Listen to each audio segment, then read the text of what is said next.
In Ringgold, Georgia, in the foothills of the Appalachian Mountains, a mystery unfolds about one of the town's most enigmatic residents. You know people, and nobody really knows Alvin Ridley. They lived next to him for 30 years, but none of Alvin Ridley's neighbors had seen or heard of his wife until the day she was found dead. Authorities feared the worst. Based on the autopsy report, I believed in my heart that she was suffocated. I think everybody was talking more in the sense of he's guilty. You know, is he going to get away with it? What's your motivation for prosecuting this guy? Factual science or the fact that he scares you? Nobody liked this man in this town. Nobody spoke to him. His wife was the only thing he had. Why would he kill his wife?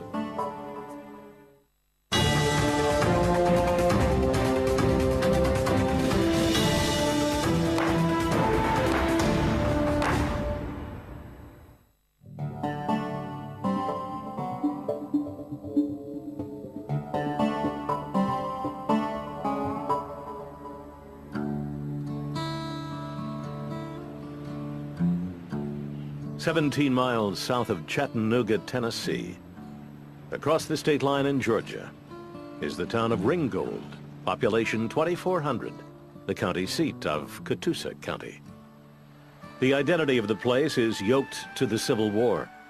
West of town is the 1863 battlefield of Chickamauga, where Confederate soldiers routed the Union Army.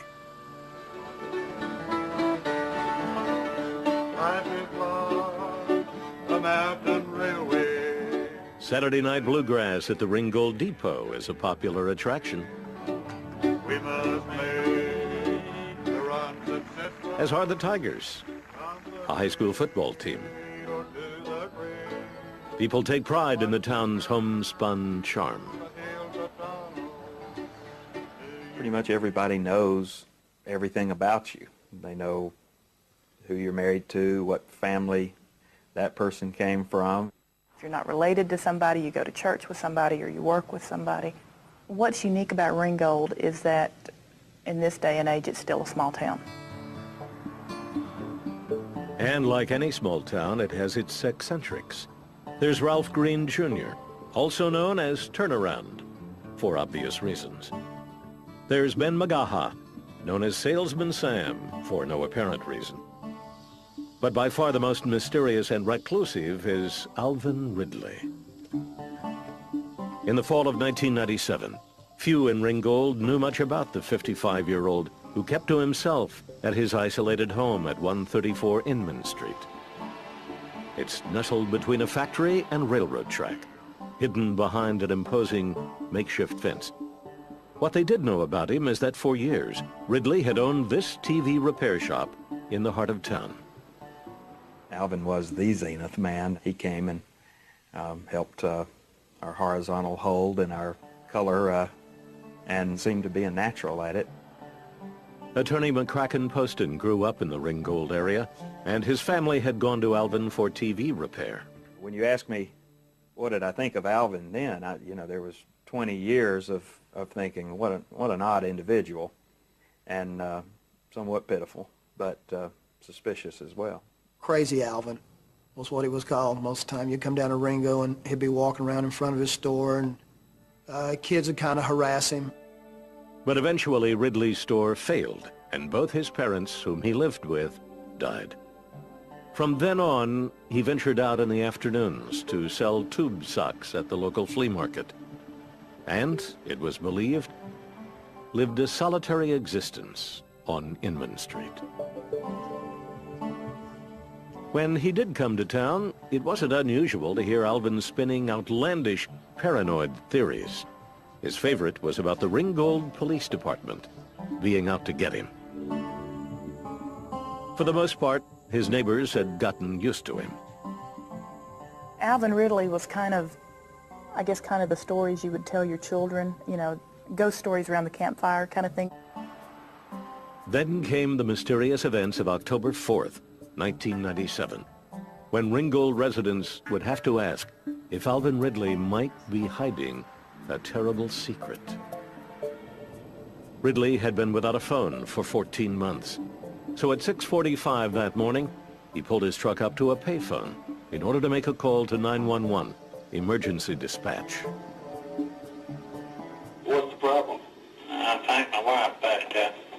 Is she breathing? I don't think so. Does she have any medical problems or anything? She's an epileptic. Okay, but you don't think she's breathing? I don't think so. Please hurry. Emergency medical technician Blake Hodge arrived at 134 Inman Street 5 minutes after the emergency call. Today, feeling of not being wanted. There was a restricting fence, signs everywhere, no trespassing, beware of dog. Hodge, like most everyone else in town, knew this was the home of Alvin Ridley. From past experiences, and all of it are just stories that I've heard from growing up, that Mr. Ridley was a strange character. I think he was known as an outcast, as a scary man. But the EMT didn't know Ridley personally and had never been inside his house. As we entered, I noticed the smell of old, musty house, what I would determine to be cat urine. In the living room, Hodge found a woman's body sprawled on a bed. The woman, Alvin Ridley said, was his 49-year-old wife, Virginia. She wasn't breathing and had no pulse. There was no need for any advanced life support. She was DOA, without a doubt in my mind. Catoosa County Coroner Vanita Hollander had only recently been elected to her post when she was called to Alvin Ridley's home. Hollander was shocked and a little bit scared. The coroner, like everyone else in town, even neighbors who had known Alvin Ridley for years, had no idea he had a wife. My initial thought was, what? Because I had never seen this person. I'd seen Alvin hundreds of times out in public, seen his father, seen his mother, had never seen his wife. And now, under the strangest of circumstances, the wife no one in town had seen, much less known, was dead. On October 4th, 1997, a mystery began to unfold in the small town of Ringgold, Georgia. The lifeless body of Virginia Ridley was discovered in her home, a woman no one in town knew anything about. Catoosa County Coroner Vanita Hollander had been called to the home and immediately became suspicious of Alvin Ridley's behavior. I could calm him down 1 minute and get him to sit down and, lead him by the hand like a child, console him, and then the next minute he would be jumping up out of the chair and screaming and moving around the room. Hollander began her investigation of Virginia Ridley's death by asking the husband a few simple questions. In a voice devoid of emotion, Ridley told the coroner that he had woken up that morning to find that his wife wasn't breathing. He told American Justice the same story. She was laying on her face down on a pillow. I kept on hollering at her, and she didn't respond. So then I shaked her, and she didn't respond. Then I took her, turned her over, and I tried to give her artificial respiration, the best I knew how, but she was cold. As with all inquests, it was crucial to establish a time of death. Ridley told the coroner his wife was a severe epileptic and often suffered seizures. But to Hollander, it seemed as if Ridley was being deliberately evasive. I said, well, when was the last time she had one? He said, well, it's been a long while. And a long while changed to having the most violent seizure he'd ever seen her have, sometime during the morning that she died. It appeared as if Alvin Ridley wanted to stop any investigation before it started. Alvin, tells me, no, I'm not going to put up with an autopsy. We don't need an autopsy. There's no foul play here. There's nothing you need to find out. So that told me there was a lot to find out. The coroner believed Ridley might have murdered his wife. She wrote up the death as suspicious. Hollander then tried to contact Virginia Ridley's family so that someone could officially identify the body. It turned out Virginia was estranged from her family and had been for decades.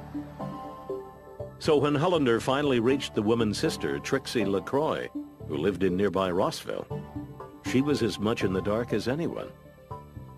I said, identify the body? How can you expect me to identify the body when I haven't seen her in 30 years? In fact, Trixie LaCroix was surprised to hear her sister was still living with Alvin and had survived this long. Actually, I'm going to tell you what we had thought, the family. We had thought that he had killed her since no one knew about it, and probably just buried her on his property. We didn't know what to think. One day later, Virginia Ridley's body was sent to the Georgia Bureau of Investigation's lab in Decatur for an autopsy. The medical examiner found substantial petechial hemorrhaging, breaks in the blood vessels, typically around the eyes or face. Such hemorrhages can indicate that someone has been suffocated. Authorities were coming to believe that's exactly what Ridley had done to his wife. At that point, Catoosa County Detective Dan Bilbrey was called in, and a criminal investigation got underway. My first contact with Alvin, before we were able to ask any questions, he had indicated to us there that he didn't suffocate his wife, that she was bad about sleeping face down. This struck the detective as very suspicious. Bilbrey tape recorded the second conversation he had with Ridley. I wanted her to come to and say something to me. I didn't want her like that. The detective found it strange that Ridley spoke about his wife's death in an unemotional monotone, even when he had made the call to 911. I found several things odd to me. In listening to the tape, Alvin was very calm. What's the problem? I think my wife passed out. Is she breathing? I don't think so. Not what you would typically expect to find when someone calls that their loved one of 30 years has just passed away. The detective and the coroner found they had many suspicions about Ridley's behavior and his wife's final moments. However, it was almost impossible to investigate the death of someone no one knew was even alive. You know, he had never filed insurance or taxes on her. There was nothing to prove this woman had existed for years. Al, what I'm getting at, we need to talk to somebody who's talked to your wife recently. She wouldn't say nobody. She wouldn't go nowhere. I couldn't even go to church. I know what. Alvin Ridley's closest friend is salesman Sam. He was the last known person in town to see Virginia alive. That was in 1976, 21 years earlier. I went on down to the store, and when I walked in there, his wife was standing over here. He said, "We've got some work we have to do." I said, "Okay, I'll see you later." So I left, and that's the last time I saw the woman alive. Details of the investigation began leaking out, and predictably, rumors started flying through Catoosa County. In Ringgold, Georgia, that, we all know each other, and that became an issue. We didn't know you had a wife, and that was the first thing that caused suspicion in this case. Soon, the suspicions made it to the local papers. A message on my voicemail that said, that crazy Alvin Ridley's murdered his wife, and they found her. Nobody knew she was up there. Had her chained to the bed, and she was naked, and her hair was a mile long, and her fingernails were curled, and they're going to arrest him anytime now. I picked up the newspaper one day and seen that Alvin Ridley had kept his wife supposedly captive for 20 years in his basement. And then as the days went on, the paper published more stuff. Then the national tabloids picked up the story. Sicko holds wife hostage, then kills her. All these, bizarre stories of false imprisonment and murder. But 8 months after Virginia Ridley's death in June 1998, the publicity was supported by science. Georgia medical examiner Frederick Hellman delivered the completed autopsy report. He determined the cause of death was asphyxiation and concluded Virginia Ridley had been murdered. Alvin Ridley was charged with the murder of his wife of 32 years. Authorities believed he had suffocated her. Before his arrest, Ridley had contacted a few lawyers, but hadn't hired anyone. One of those attorneys was McCracken Poston. Poston had just concluded an 8-year stint in the state legislature and had returned to his hometown to enter private practice. I thought I better go talk to him since he wanted to talk to me about it. And I visited him at the jail and told him to keep his mouth shut. Poston eventually signed on as Ridley's attorney.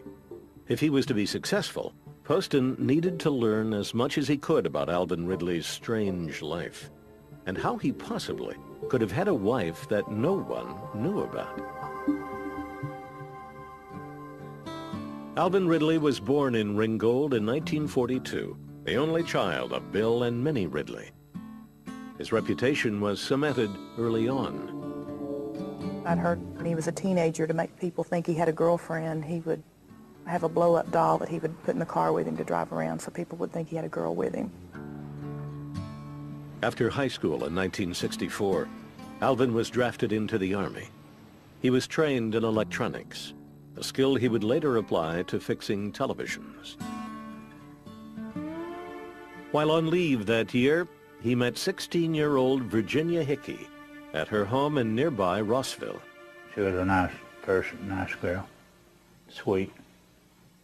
And she talked to me and kept on talking to me about 12 o'clock at night. The couple seemed made for each other.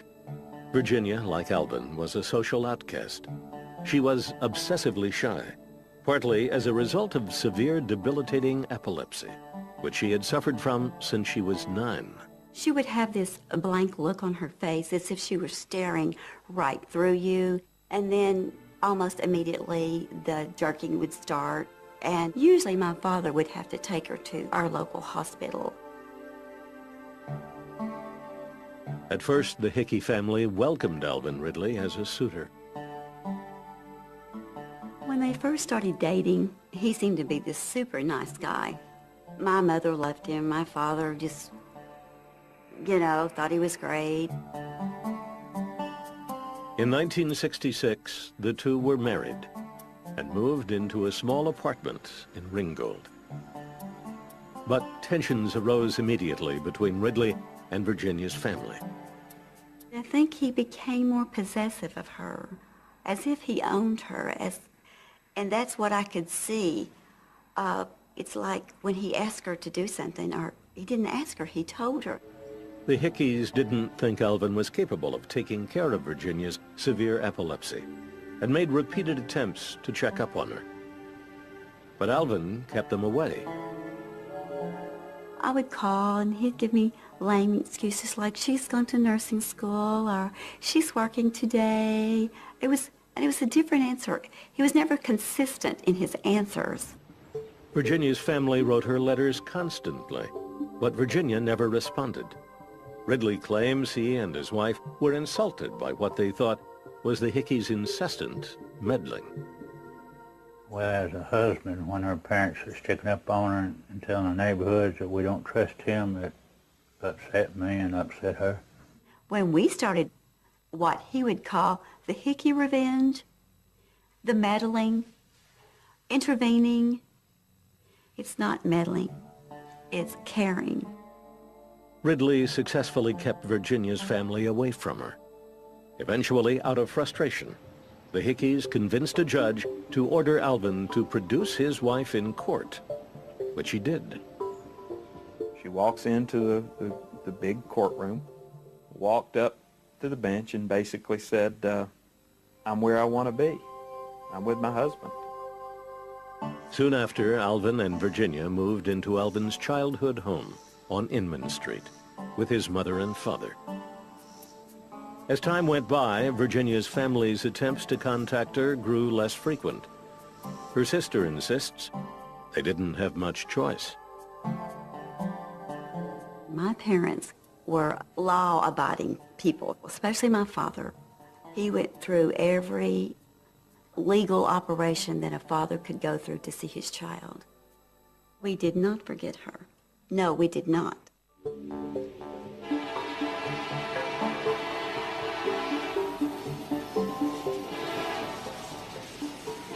In the years that followed, the Ridleys became more and more isolated from the outside world. Alvin insists his wife happily played homemaker. My wife kept everything nice and neat. She cleaned the house. Spent a lot of time in the kitchen. According to Ridley, sometime in the mid-1980s, his wife decided to stop taking her epilepsy medication. He says she believed that God would heal her. Virginia's seizures happen frequently, and she eventually stopped going out in public altogether. Alvin, too, was withdrawing from the world. In 1984, a grievance against the Ringgold chief of police ended in a court battle, which Alvin lost. The end result was that Alvin's van was seized by the county, and his TV repair business failed. I had to shut the business down, and it humiliated me. I cried a lot. For Alvin Ridley, the incident cemented his mistrust of the outside world. The van was returned about 6 weeks later. But Alvin says, well, I haven't accepted it back. And so it sits, basically rusting into the earth.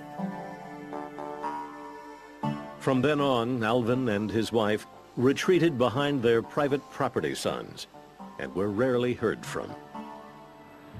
In town, when Alvin was questioned about his wife, he replied abruptly, if he replied at all, that she was gone. Now Alvin Ridley was under indictment for killing her after 32 years of marriage.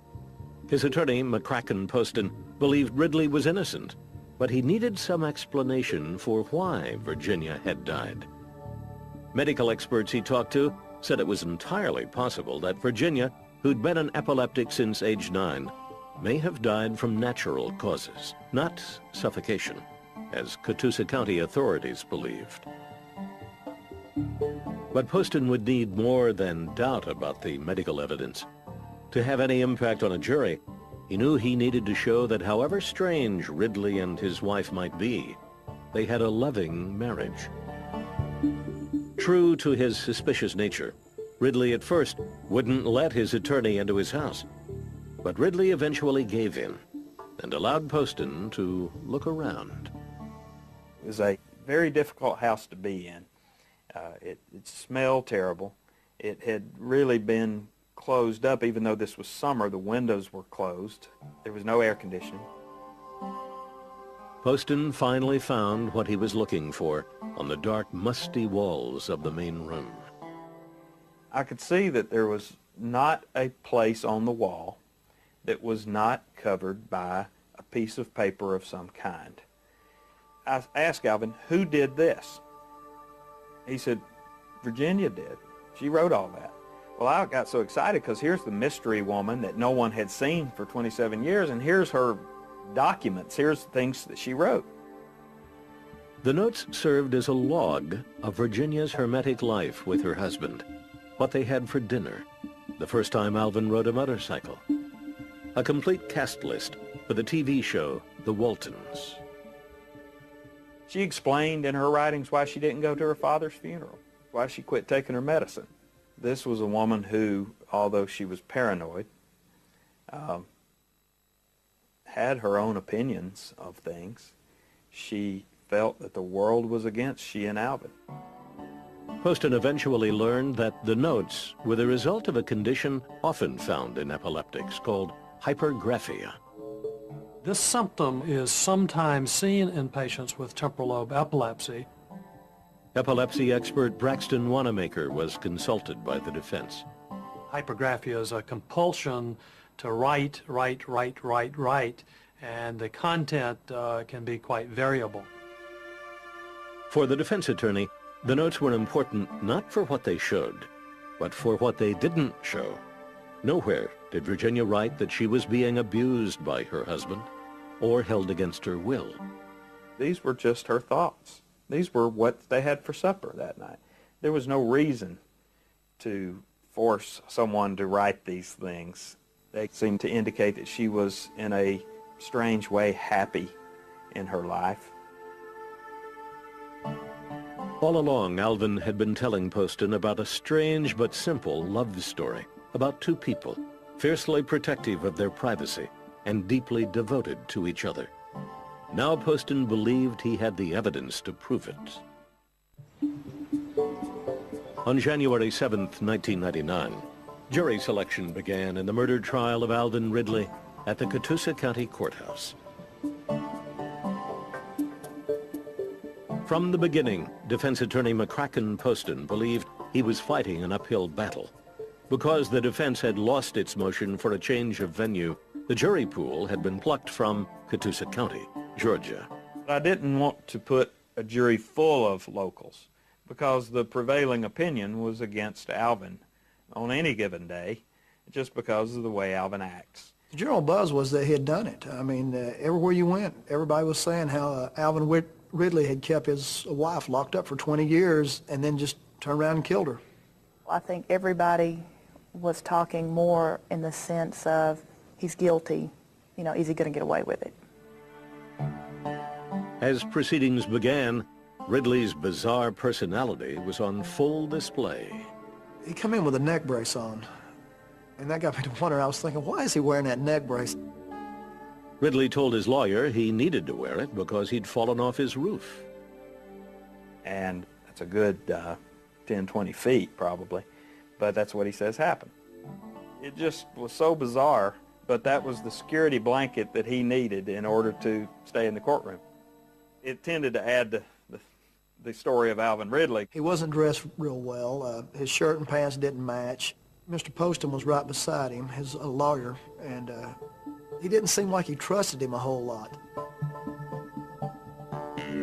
In fact, Ridley was distrustful of everyone and so protective of his belongings that he insisted on being in charge of the key piece of evidence: Virginia Ridley's meticulous notes of their daily lives together. Every day of the trial, Ridley personally brought all of these notes into the courthouse, crammed into 2 suitcases. The display did not help his image. During the course of the trial, you know, some cockroaches got up and started crumbling out of these suitcases, and, you know, Mr. Poston's over there trying to very quietly stomp them. For the state's case, prosecutor Buzz Franklin argued that Alvin Ridley had neglected his wife, kept her locked up, and finally one day murdered her. Though he didn't need to prove motive, the prosecutor knew what he had wasn't very compelling. Really, the only motive we could point to here is Alvin considered his wife to be a drain on his limited resources. Without much evidence of motive, the prosecutor turned to science to tell a tale of murder. For that, the most important witness was Georgia State Medical Examiner Frederick Hellman. Dr. Hellman had conducted Virginia Ridley's autopsy and had identified petechial hemorrhages around the eyes. As a result, he concluded her death was a homicide. On cross-examination, defense attorney McCracken Poston went after Dr. Hellman's judgment that this could only be murder. And I asked, isn't it true your own education teaches you not to jump to the conclusion about petechial hemorrhages? They alone do not justify a homicide case for manual strangulation. What else do you have for manual strangulation? Dr. Hellman was adamant that the large volume of petechiae indicated a homicide. At that point, the defense attorney brought out the autopsy report of track star Florence Griffith Joyner, who had died the year before from an epileptic seizure, the kind of seizure Virginia Ridley regularly suffered. The defense attorney showed Florence Joyner's autopsy report to his witness. There were petechial hemorrhages all over her. If Virginia Ridley was murdered, then Flojo was brutally murdered, if they're going to go on that theory. The pathologist held his ground, insisting he had come to the right conclusion about Virginia's death. But the attorney kept after his witness. Wasn't it at least possible that Virginia Ridley, like Florence Joyner, could have died from something else besides strangulation? Something like an epileptic seizure? And it took all day, the longest cross-examination I've ever been involved with. It took all day finally to get him to say, okay, yeah, it's possible.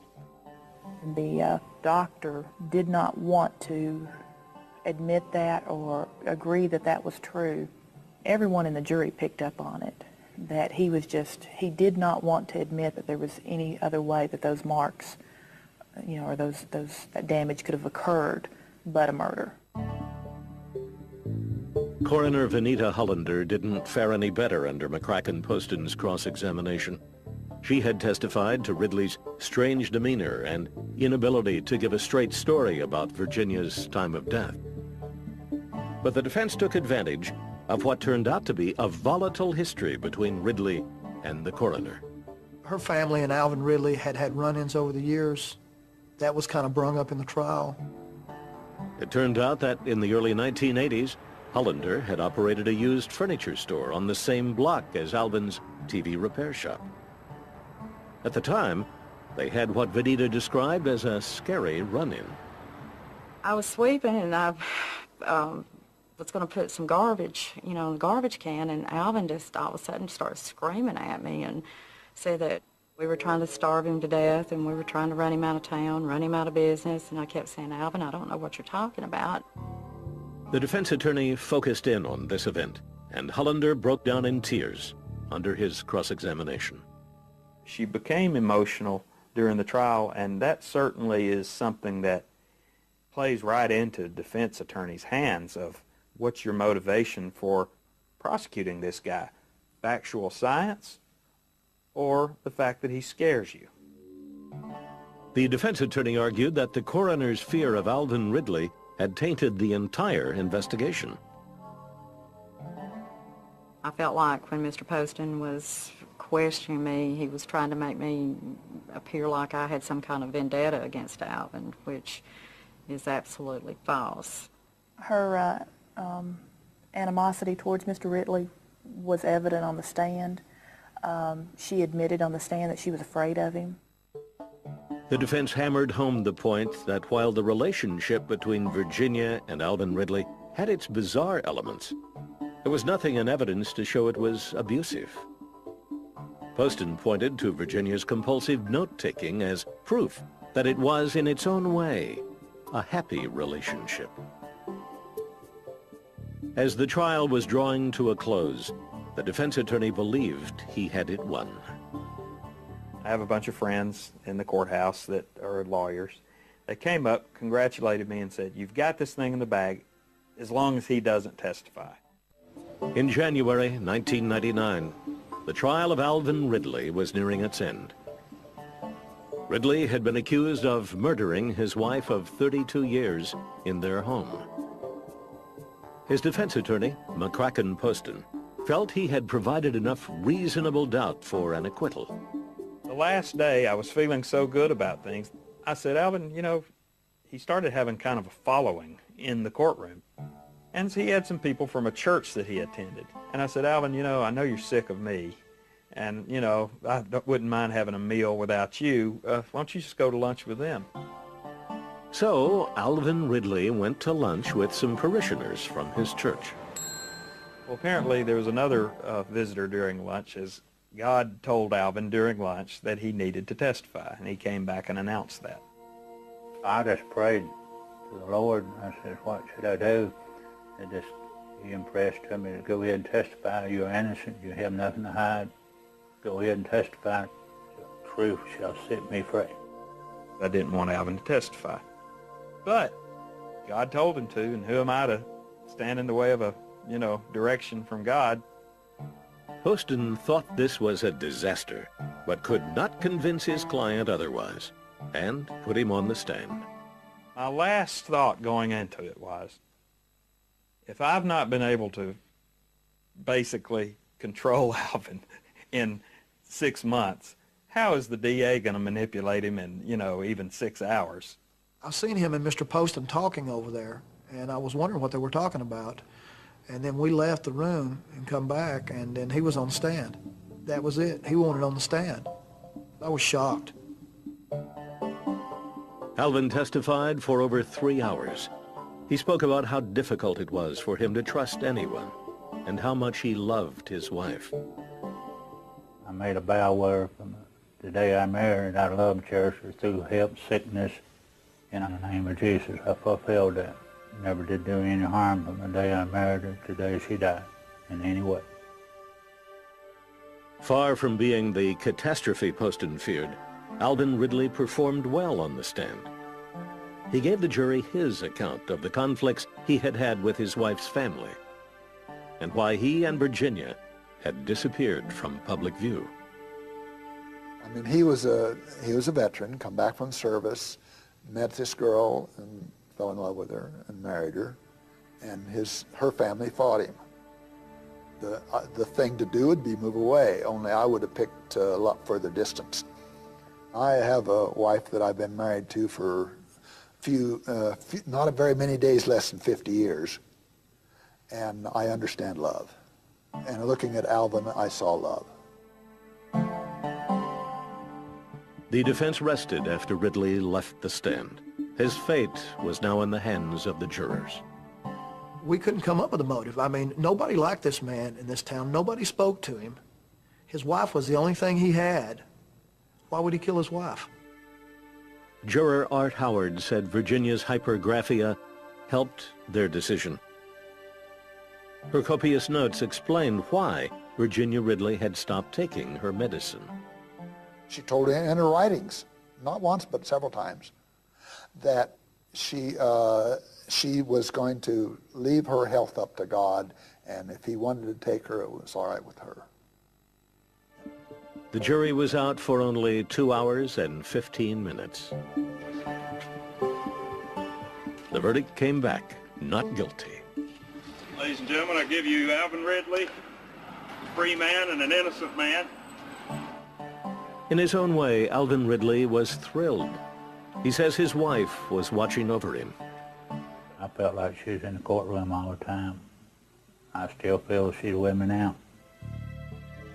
The men and women who brought Alvin Ridley to trial were sorely disappointed by the verdict. Catoosa County Coroner Vanita Hollander believes at the very least Ridley was guilty of neglect. I believe Alvin did not care for her needs. I believe he knew that she was a sickly person. She may have been having a seizure. She may have been crying, anything that could have set him off, and in just one spur of the moment, he just got it over with. I do feel like Alvin was responsible for her death. I would hate to be in his shoes in the hereafter on Final Judgment Day, because you can't convince me that he's going to see the pearly gates. None of these people who were Alvin's accusers had any ill intent. Like all of us, they're human. They jump to certain conclusions, possibly because it was Alvin Ridley, that he doesn't have a big constituency backing him up. But, you know, I think it's a real cautionary tale for every community in the nation. Today, Alvin Ridley says he is trying to get his life restarted. I want to get the business reopened, restored like my wife wanted me to. I'm working hard to achieve that now, and I remember my wife. The 59-year-old still makes occasional trips to the flea market to sell tube socks, and is still living on Inman Street, though now he is truly alone. Ridley's attorney, McCracken Poston, likens Alvin to a famous character in American literature. I said after trial he was like Boo Radley from To Kill a Mockingbird. A very misunderstood human being who was portrayed as a monster by people in the community. He is somewhat of a bizarre individual, but thank God that's not criminal yet.